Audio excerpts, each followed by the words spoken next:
Well, the highest ideal is, by definition, the most intense judge. That's They're right. the same thing, right? And then it's also the case that the terror of judgment is precisely proportionate to your distance from that ideal. And if the ideal is the ultimate and receding ideal, there's almost by definition an infinite gap between you and the judge.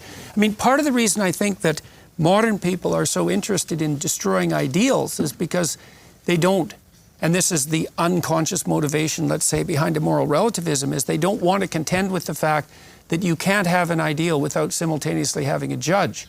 They're the same thing. And so if you can dispense with the judge, well, then it's worth getting rid of the ideal.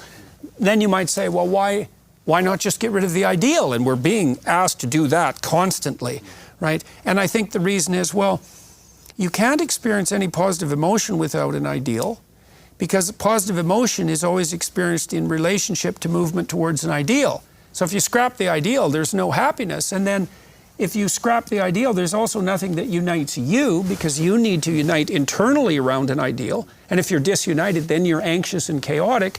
And if there's no ideal that unites us, then we can't cooperate and compete in peace, and we're fractious and we'll fight.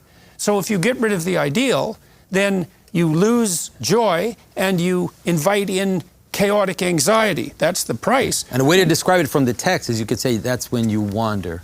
You're right. That's when in the desert. That's when you wander in the desert. Yep. You just have no direction. Right. You just kind of go around in circles. Yeah, right. Well, it's because we could make that more concrete. Why do you have no direction? Well, do you move towards the ideal when you're moving in a direction or not? Well, obviously you do, because why else would you move in that direction? If it's not better where you're going, which is higher in the metaphorical sense, why would you expend the effort? So no ideal, no direction. No direction, no meaning. And the problem with no meaning is that no meaning doesn't mean neutral. No meaning means pointless suffering. Yeah, pain. Right. There's no meaning. There's just pointless suffering. Well, that's the point we're raising about sacrifice and necessity. Like, if you leave the authoritarianism of Egypt, the sacrifice you have to make is that you wander. That's the pain you were saying when you have to concede something.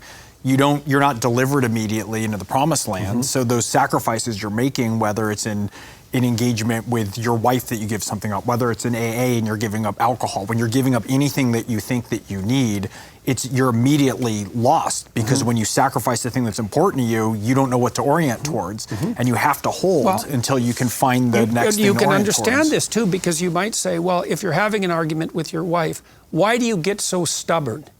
And the answer is, well, you don't want to give up the tyrannical thing that's causing the argument. And then you might say, well, why do you not want to give that up? And you say, well, it gives you some direction, even if it's tyrannical.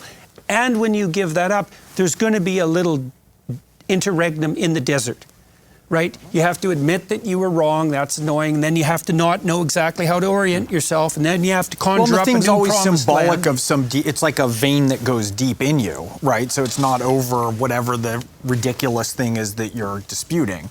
It's that if you concede that, you're conceding something that goes... Well, that's another specter, is that, you know, to some degree you're giving up the presupposition that's engendering the argument, but to another degree, the reason you held that presupposition to begin with is because you're actually more tyrannical than you should be. And that's facing a much broader problem. It's not just that you're hard to get along with, it's that you're the sort of person who's hard to get along with.